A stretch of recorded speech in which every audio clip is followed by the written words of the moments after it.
Some singers are born to sing, but Philippe Wynne, he was born to feel. His voice didn't just carry notes, it carried truth. When he sang, it wasn't from the throat, it came straight from the ache in his chest, the kind only real soul man knew.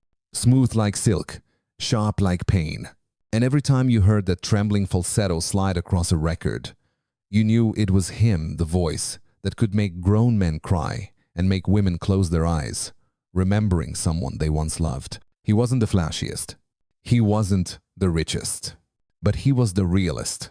As the lead voice of the Detroit Spinners, Philippe Wynne helped define what 1,972nd soul truly sounded like: elegance, fire, and heartbreak dancing together. From "I'll Be Around" to "Could It Be I'm Falling in Love." His tone made the world stop for 3 minutes at a time. Even Stevie Wonder called his sound liquid gold. But behind that velvet voice was a man who carried pain since childhood. A boy left behind, a soldier, a drifter, and finally, a legend who died the same way he lived, on stage, giving everything he had. This is the story of Philippe Wynne, the soul behind the Spinners, a man who turned heartbreak into harmony, and whose final song ended not with applause, but with silence. Philippe Wynne was born Philippe Walker, April 3rd, 1941, Cincinnati, Ohio, a city built on blues and brick, where voices carried pain like prayer. From the start, he learned that survival wasn't a privilege, it was an art. His parents, Degree Walker and Anna Wynne Walker, sang in church, but love in that house came and went like a passing hymn. When his mother left home for Detroit with another man, Philippe was just 6. His father, too proud and too broken, placed the children into the new orphan asylum for colored children. Imagine that a boy growing up, knowing both his parents were alive, but choosing to live without him. That kind of wound never heals. It just finds a rhythm. At the orphanage, nights were long. The halls echoed with cries and gospel humming. But Philippe had something the others didn't, a sound. He'd hum old church songs into the dark until sleep took him, voice trembling like a candle in wind. That's how he survived. He sang his way through the silence. After 5 years behind those walls, Philippe and his brother Michael couldn't take it anymore. One night, they ran. Michael went to Detroit searching for their mother. Philippe stayed behind in Cincinnati, torn between blood and abandonment.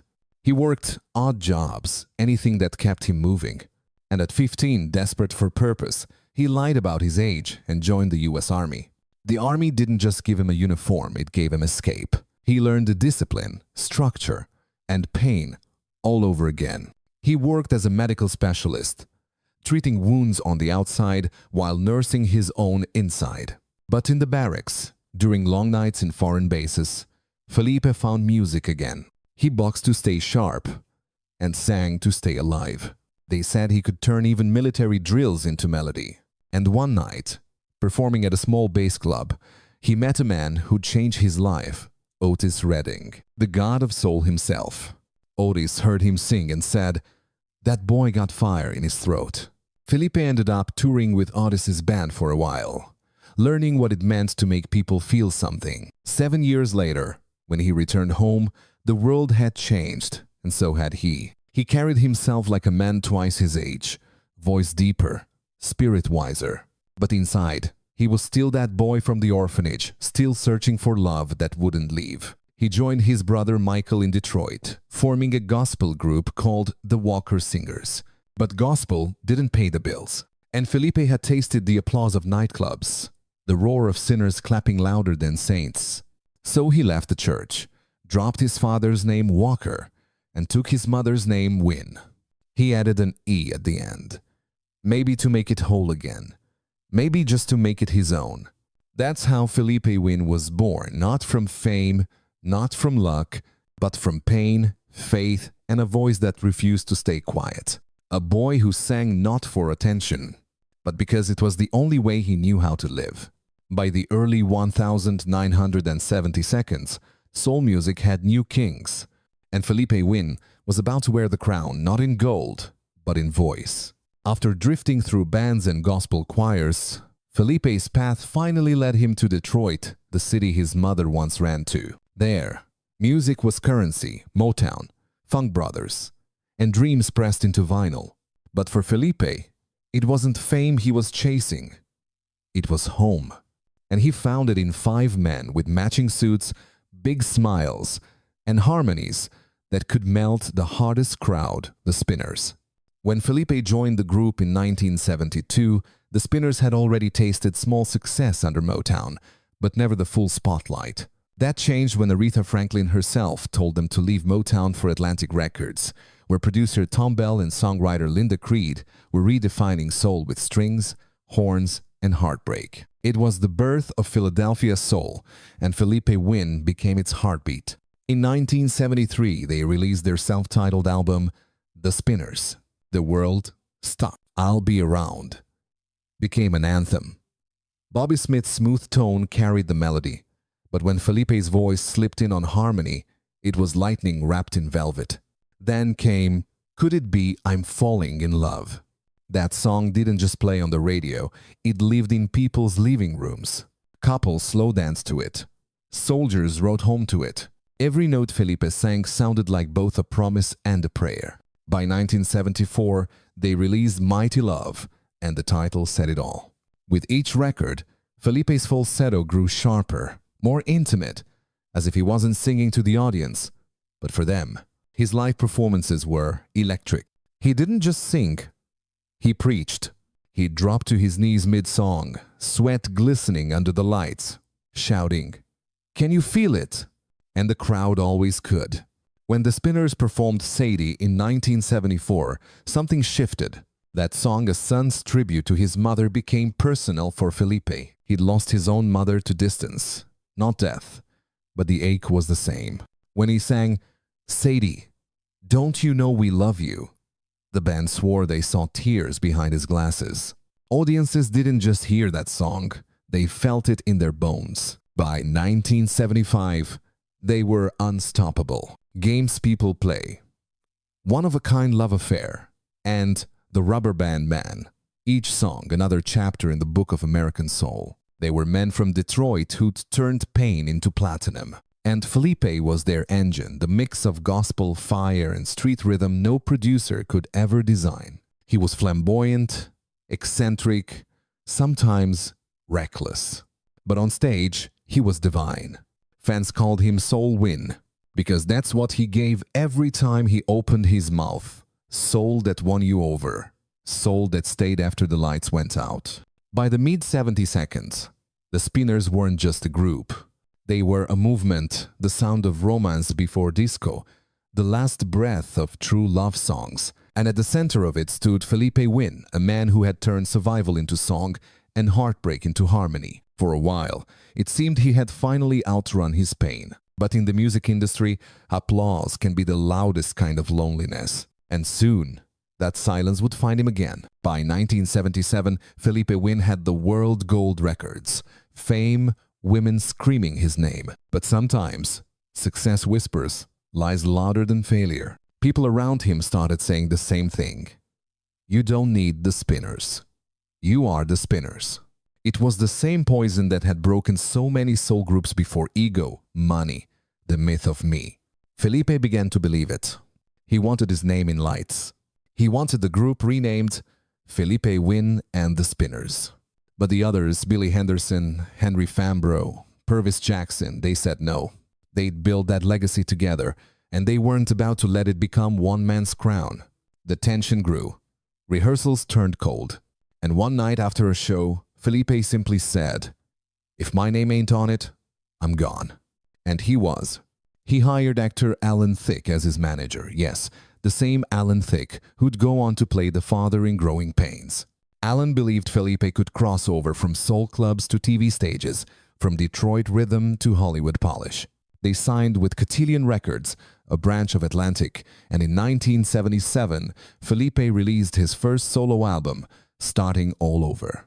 But the irony was cruel, because he wasn't starting over. He was starting alone. The album flopped. No radio play, no tours, no chart. The same voice that once carried stadiums now struggled to fill small clubs.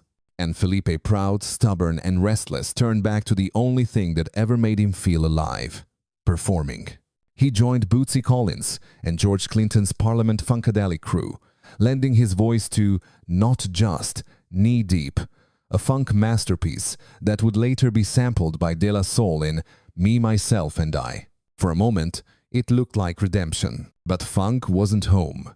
It was chaos, dressed as freedom. Philippe bounced between record labels, Uncle Jam Records, Sugar Hill, chasing one more hit, one more taste of that high. In 1983, he released his final solo album, simply titled Philippe Wynne. And like so many greats before him, it disappeared into silence. Then came the road, endless nights, cheap motels, small-town bars. He played wherever someone remembered. The Spinners. No entourage, no big lights. Just Philippe and a microphone. On Friday, the 13th of July, 1984, he was performing at a small club called Ivy's in Oakland, California. About 200 people in the crowd. He gave everything that night: sweat, laughter, soul. The crowd begged for encores. He kept coming back, singing as if he could outrun time itself. And then it happened. During the song Love Don't Love Nobody, the song that made him immortal, he dropped the mic. And then he fell, right there in the audience, surrounded by fans who thought he was still performing. He was 43 years old. A nurse and 2 police officers tried to revive him, but it was too late. His heart, the same heart that carried 1,000 songs, simply stopped. At his funeral, only 8 people came. 8. For a man whose voice had once filled arenas. Maybe that's the cruel truth of fame. It amplifies your voice, but not your life. And Philippe Wynne, the man who once made the world dance, died in the quiet, his music still echoing somewhere between heaven and heartbreak. When news broke that Philippe Wynne had collapsed and died on stage, the music world didn't quite know how to react. There was no breaking headline, no midnight tribute special, just a quiet rumor traveling through radio stations and record stores. The voice from the Spinners is gone. For those who knew, it felt like losing a piece of soul itself. Because Philippe wasn't just another singer, he was a feeling. He sang pain the way poets wrote it, with elegance and fire. Every riff, every falsetto, every trembling note was proof that emotion could have sound. But the industry moved fast, too fast. By the mid-80s, R&B was chasing new sounds. Digital beats, drum machines, MTV glitz. And there was no room for the man who sang about love that didn't love back. Still, among musicians, his legend only grew. George Clinton once said, Philippe was the only cat who could sing like an angel and curse like a sinner in the same breath. And Bootsy Collins, remembering their nights on the road, said, he wasn't chasing hits, he was chasing a feeling. That's why you believed him. Inside Detroit, the city that raised him and broke him, radio DJs began quietly spinning Sadie again. Not as nostalgia, but as respect. Because that voice, that trembling, gospel-born, heartbroken voice, had defined a generation's idea of love. Meanwhile, the Spinners kept performing. Decades rolled on. New members came and went. But they never forgot the man who gave their harmonies a soul. In interviews, they spoke his name softly like a prayer. Henry Fambrough, the last surviving original member, once said, when we sing Love Don't Love Nobody, I still hear him in my head. It's like he never left the stage. And maybe he didn't. Because Philippe Wynne's story, a child of pain, a man of melody, a soul that burned too bright, became a mirror for what American soul really is. Beauty born from struggle. Today, younger singers from Maxwell to Anderson, Pac cite him as an invisible influence. That raspy tenderness, that fearless vulnerability, it all traces back to him, to the man who turned loneliness into harmony. Detroit eventually honored the Spinners with a star on the Hollywood Walk of Fame and a place in the Vocal Group Hall of Fame. But for many fans, the real tribute to Philippe Wynne happens every time. Could it be I'm Falling in Love comes on late at night? Because his voice still does what it always did. Make you stop, close your eyes, and feel something too deep to explain. Philippe Wynne never chased immortality. He sang it into existence. They say some voices fade when the lights go out. Philippe Wynne's never did. Even now, decades later, you can still hear him somewhere between a whisper and a wail, telling the truth about love, loss, and loneliness. He didn't just sing soul music. He was soul music.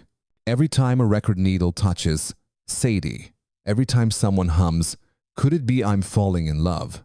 that voice returns smooth, trembling, holy. A reminder that some emotions can't die because they were never born from this world to begin with.